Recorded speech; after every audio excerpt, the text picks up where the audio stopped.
മുൻ എം.എൽ.എ. പ്രദീപ് കുമാറിനെ മുഖ്യമന്ത്രിയുടെ പ്രൈവറ്റ് സെക്രട്ടറിയായി നിയമിച്ചു. കെ രാഗേഷ് സിപിഎം കണ്ണൂർ ജില്ലാ സെക്രട്ടറിയായി തുടർന്ന് രാജിവെച്ച ഒഴിവിലാണ് നിയമനം.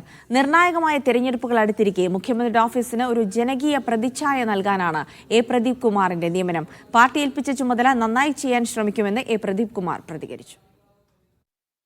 സംസ്ഥാനത്തെ ഏറ്റവും ഉന്നതമായ ഓഫീസ്, ആ ഓഫീസിലെ ഏറ്റവും ഉന്നതമായ പദവികളിലൊന്നാണ് മുഖ്യമന്ത്രിയുടെ പ്രൈവറ്റ് സെക്രട്ടറി.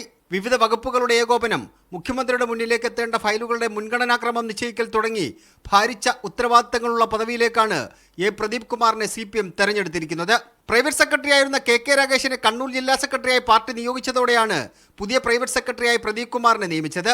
തദ്ദേശ നിയമസഭാ തെരഞ്ഞെടുപ്പുകൾ വരാനിരിക്കെ മുഖ്യമന്ത്രിയുടെ ഓഫീസിന് കൂടുതൽ ജനകീയ മുഖം നൽകുന്നതിന്റെ ഭാഗമായിട്ട് കൂടിയാണ് പ്രദീപ് കുമാറിന്റെ നിയമനം.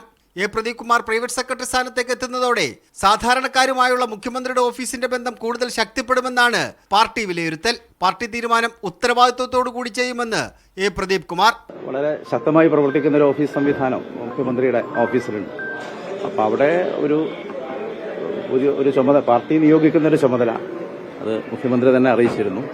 അപ്പോൾ അത് നമ്മുടെ സാധ്യതക്കനുസരിച്ച് നന്നായി ചെയ്യാൻ ശ്രമിക്കുകയാണല്ലോ. കോഴിക്കോട് നോർത്ത് നിയമസഭാ മണ്ഡലത്തിൽ നിന്ന് 3 തവണ MLA ആയിട്ടുണ്ട്. SFIയുടെ DYFIയുടെ സംസ്ഥാന ഭാരവാഹിയായി പ്രവർത്തിച്ചിട്ടുണ്ട് പ്രദീപ് കുമാർ. MLA ആയിരിക്കെ കോഴിക്കോട് നോർത്ത് മണ്ഡലത്തിൽ നടപ്പാക്കിയ പ്രിസം പദ്ധതി കേരളത്തിലെ പൊതുവിദ്യാഭ്യാസ രംഗത്ത് വലിയ ചർച്ചകൾക്ക് വഴിയൊരുക്കിയിരുന്നു. മീഡിയ 1 തിരുവനന്തപുരം. തിരുവനന്തപുരത്ത് ബസ് ഡ്രൈവർ കണ്ടക്ടറെ കുത്തിപ്പരിക്കേൽപ്പിക്കുന്ന ദൃശ്യങ്ങൾ പുറത്ത്. 2 പ്രൈവറ്റ് ബസ്സുകൾ